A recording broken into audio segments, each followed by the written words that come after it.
दोस्तों नमस्कार। 4 PM news network और 4 PM गुजरात पर आप सभी का बहुत बहुत स्वागत है। मैं हूं आपका दोस्त मयूर जानी।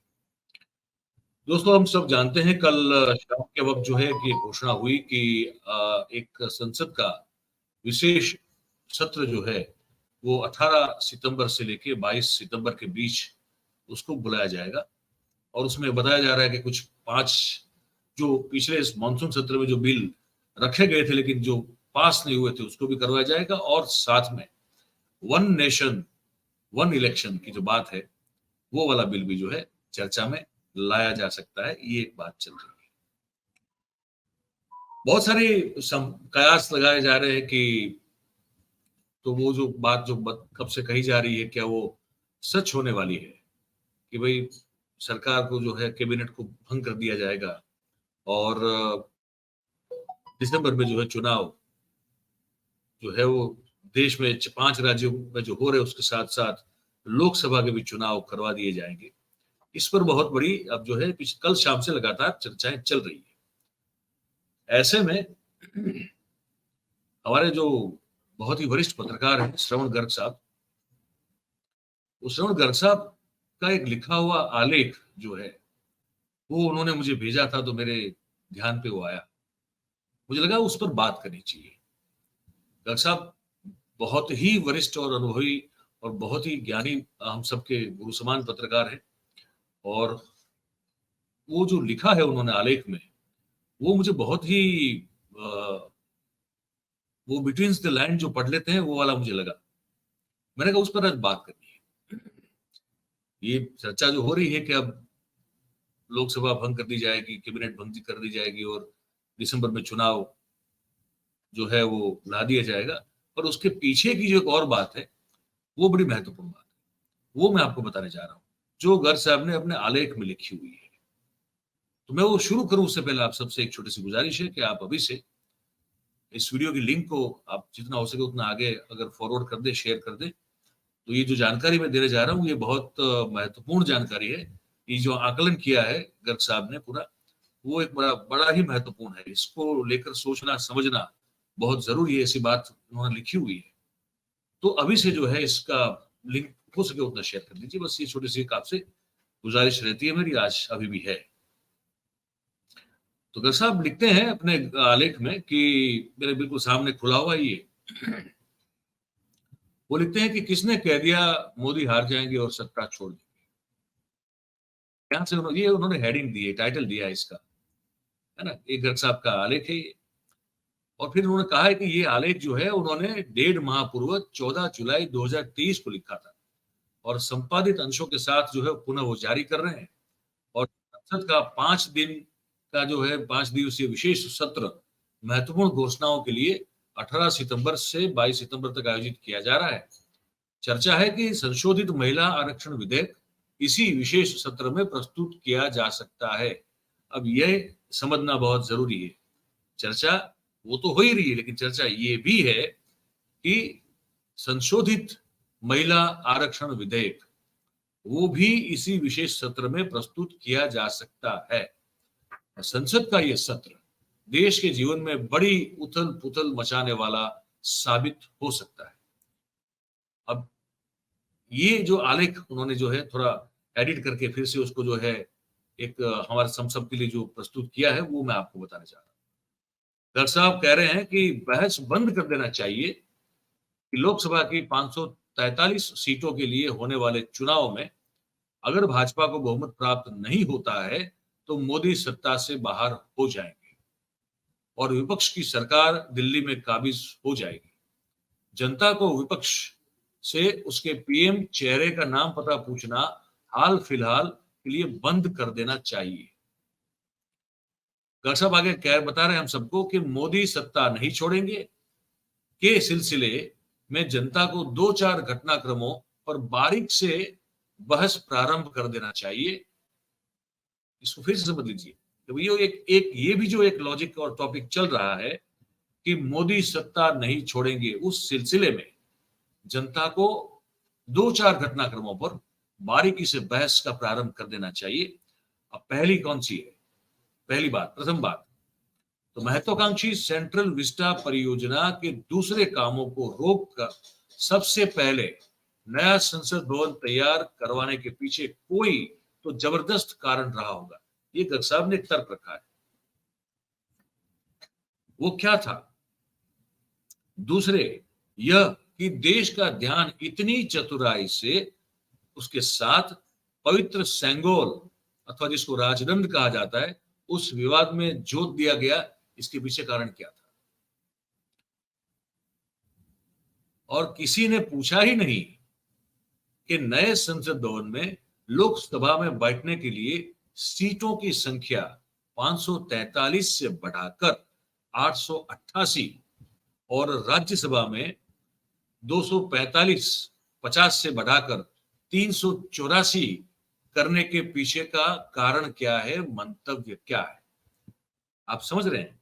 ये सब ध्यान जो है सबका जो है वो भटक गया कि सेंगोल को प्रस्तावित किया, राजदंड को प्रस्तावित किया, उसी दिन जो है महिला पहलवानों को घसीटा जा रहा था, तो उस पर सबका ध्यान गया, लेकिन इस पर नहीं ध्यान गया कि लोकसभा में इतनी सीटें क्यों बढ़ा दी गई, जबकि अभी तो 543 सांसद ही हैं, और राज्यसभा में भी जो है उतनी सीटें क्यों बढ़ा दी गई, जबकि वहां 250 का ही है पूरा मामला। तो ये क्यों हुआ, इसके पीछे क्या कारण है? इन बढ़ी हुई सीटों का 2024 के चुनाव से क्या संबंध माना जाए, ये बड़ा महत्वपूर्ण एक प्रश्न है जो हम सबके मन में उठना चाहिए। आप समझ रहे मेरी बात? ये गर्ग साहब बहुत ही, मैंने कहा ये बहुत ही अद्भुत एक आज की अभी की स्थिति को व्याख्यायित करते हुए उसका बहुत अद्भुत आकलन करता हुआ ये आलेख है गर्ग साहब का, इसलिए मैंने कहा कि इस पर आज बात करेंगे।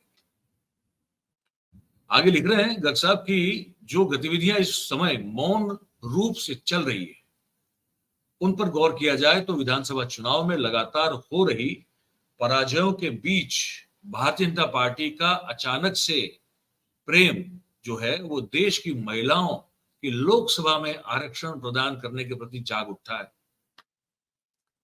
क्या अचंबा नहीं है ये कुछ अचंबित करने वाली बात नहीं है, ये सवाल उठाया है। क्या अचंबा नहीं व्यक्त किया जाना चाहिए कि मोदी सरकार का यह प्रेम जगा है जब नए चुनाव होने जा रहे हैं? पिछले 9 सालों में इस सिलसिले में पता नहीं, हाँ ये बात बड़ी महत्वपूर्ण है, कह रहे कि पिछले 9 सालों में इस सिलसिले में महिला आरक्षण बिल को लेकर एक पत्ता भी नहीं हिला था, और अचानक जो है उस पर जो है अब इसी विशेष सत्र में उस पर जो है बिल पारित करने की बात संभावना व्यक्त की जा रही है। तो 9 साल तक नहीं कुछ किया, अभी लोकसभा चुनाव से पहले क्यों? ये सवाल हर एक व्यक्ति के मन में इस पर जो है उठना चाहिए। ठीक है, तो कोई तो कारण होगा, कोई कारण तो होगा। चर्चा है कि साल 2010 से, यानी कि उससे पहले भी से लंबित ये जो बिल है वो लंबित है, तब से महिला आरक्षण विषय विधेयक जो है अब पेश किया जा सकता है। 12, 13, 14 साल या समझ लीजिए कि 15 साल से भी थोड़े आगे के समय से ये लंबित है ये बिल। और गौर करने की बात क्या है, तो ये हो सकती है कि क्योंकि ये पुराना विधेयक तब की संसद के अवसान के साथ लैप्स हो चुका है, नया विधेयक जो है वो संभवतः पुराने वाला नहीं होगा महिला विधेयक ही, लेकिन वो जो खाका बना था वो वाला नहीं होगा। यानी कि महिलाओं को आरक्षण दिया जाना तो प्रस्तावित होगा, लेकिन अब वो तो है कि भाई महिलाओं को आरक्षण देना है, वो प्रस्तावित तब भी करना था, अब भी किया जाएगा, पर ना तो वर्तमान की 543 सीटों में से 1/3 पर और ना ही पूर्व में सुझाई गई प्रक्रिया, यानी कि आरक्षित सीटों का राज्य या केंद्र शासित प्रदेश के विभिन्न क्षेत्रों में चक्रीय रोटेशनल जिसको कहते हैं उस पर आवंटन किया जाए, उसके अनुसार हो, ये जरूरी नहीं है, ये गर्ग साहब का कहना है। आगे वो बताते हैं कि गणित समझाया जा रहा है कि 2024 में के चुनाव में भाजपा की सीटें अगर कम भी हो गई तो कम हो जाए, पर उसका वोट शेयर जो है वो 2019 वाला ही कायम रहे, तब भी महिला आरक्षण सरकार की सत्ता में वापसी करा देगा। ये यहाँ जो है ये जो मेन पॉइंट आ रहा है अब यहाँ पे आ रहा है। गर्ग साहब का ये मानना है कि गणित ये समझाया जा रहा है कि 2024 के चुनाव में मान लीजिए कि भाजपा की जो सीटें हैं वो 2019 के मुकाबले कम हो जाए, लेकिन वोट शेयर वो शायद उतना ही रहेगा, ये माना जा रहा है। तो अगर ये भी रहा तो फिर ये जो प्रस्तावित महिला आरक्षण बिल है, वो सरकार की सत्ता में वापसी करा देगा, ऐसा एक गणित बताया जा रहा है। कैसे कैसे बताया जा रहा है? तो बताया जाता है कि 543 सीटों पर तो चुनाव पूर्व रूप से जो होते थे वैसे ही होंगे, ठीक है। पर लोकसभा में महिलाओं के लिए 280 नई सीटें जोड़ दी जाएगी और इन 280 सीटों पर चुनाव नहीं होंगे। आप समझ रहे हैं? वो जो सीटें है उस पर चुनाव नहीं होंगे, वो नियुक्तियां होंगी। वो किस तरह से होंगी वो आगे सुनिएगा। लोकसभा चुनाव में राजनीतिक दलों को राज्यों में जो भी वोट शेयर प्राप्त होगा उसी के अनुपात में, है ना, उस अनुपात को ध्यान में रखते हुए उन दलों को जो है महिलाओं को जो जिनको फिर वो नियुक्त किया रिप्रेजेंटेटिव के तौर पर भेजना चाहे तो उनको फिर वो 280 जो सीटें होंगी आरक्षित महिलाओं के लिए उसमें स्थान मिल जाएगा। और इसके लिए प्रत्येक दल को 280 महिलाओं की सूची जो है प्राथमिकता के क्रम में देनी पड़ेगी। आप समझ रहे हैं, ये बड़ा पेचीदा मामला है, लेकिन समझने की कोशिश कीजिएगा। मतलब ये है कि आरजेडी हो, जेडीयू हो, समाजवादी पार्टी हो, ये सब जो है, ये सब आदि जो दल हैं, वो दल अगर चाहेंगे तो वोट शेयर के आधार पर मिलने वाली अपनी कुछ या सभी सीटें पिछड़ी जाति की महिलाओं को दे सकेंगे। अब स्मरण दिलाया जा सकता है कि पिछले विधेयक, ये जो पहले जो लैप्स हो चुका है उसकी बात कर रहे हैं, पिछले विधेयक का सबसे मुखर विरोध वो लालू यादव ने, राष्ट्रीय जनता दल के जो मुखिया है, और नीतीश कुमार ने जो जेडीयू के मुखिया है, उन्होंने ये किया था कि पिछड़ी जाति की महिलाओं के हितों को मुद्दा बनाकर इसका विरोध कर दिया था। आप समझ रहे हैं? अब जिस तरह का तर्क भाजपा के क्षेत्रों में चर्चा में है, उसके अनुसार 1984 के चुनाव में भाजपा को सीटें चाहे 2 मिली थी, वोट शेयर के मामले में कांग्रेस के बाद वही दूसरे नंबर पे थी। कांग्रेस का 404 सीटों के साथ वोट शेयर 49.10% था, जबकि भाजपा को सिर्फ 2 सीटें मिली थी, लेकिन उसके बावजूद भी उसका जो वोट शेयर था वो 7.74% था।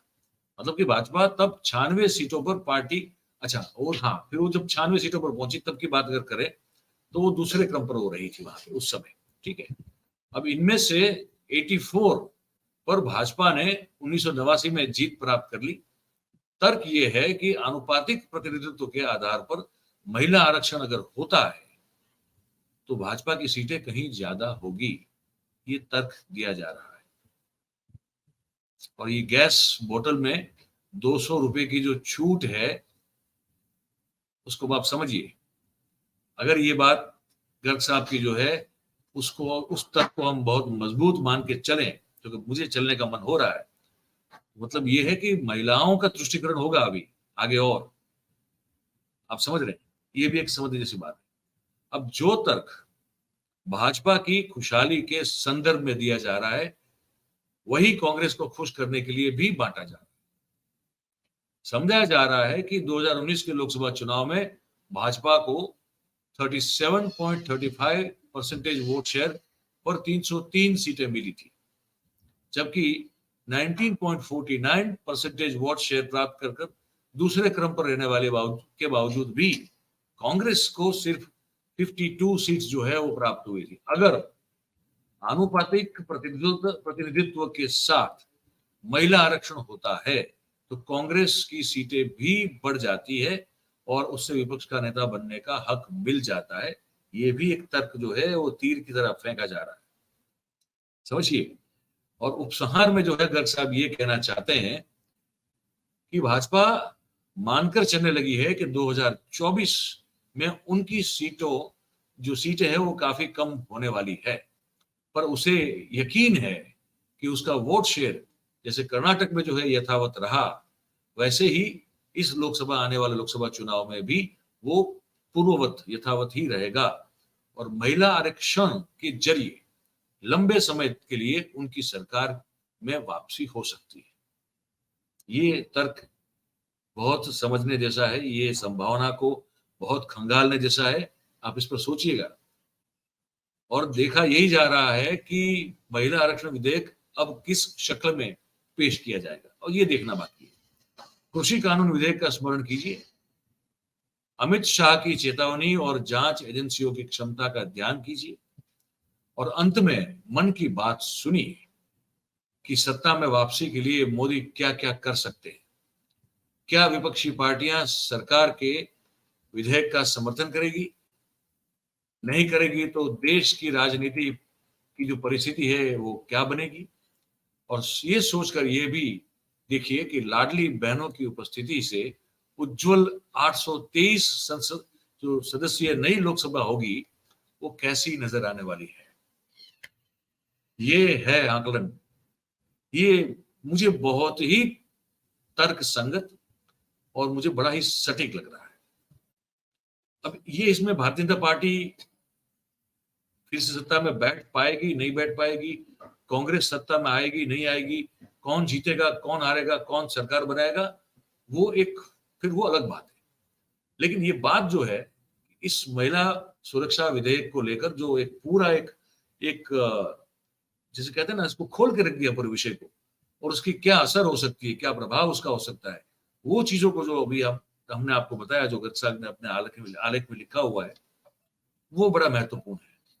तो हम ये आपको आज बताना चाहते थे। अब आप इस कार्यक्रम को, इस बार ये जो पूरी बातचीत है उसको सुनकर, देखकर आपको क्या आपके मन में विचार आता है, ये हमको आप जरूर जो है नीचे हमारा कमेंट बॉक्स है, इसमें आप लिख के हमको बताइए। और ये कार्यक्रम बड़ा महत्वपूर्ण है, ये बात हमने जो कही है वो बहुत महत्वपूर्ण है। तो हम आपसे गुजारिश करेंगे कि अगर बात आपको हमारी अच्छी और सच्ची लगी हो, इस बात को आपने पसंद किया हो, तो फिर जो है इस वीडियो को लाइक कर दीजिए और इसकी लिंक को हो सके उतना शेयर कीजिए, और हमारी चैनल जो है उसको आप सब्सक्राइब करें और अपने आसपास के लोगों से करवाएं। आपका बहुत बहुत धन्यवाद करते हैं, आप इस कार्यक्रम में हमारे साथ जुड़े। Thank you very much. नमस्कार।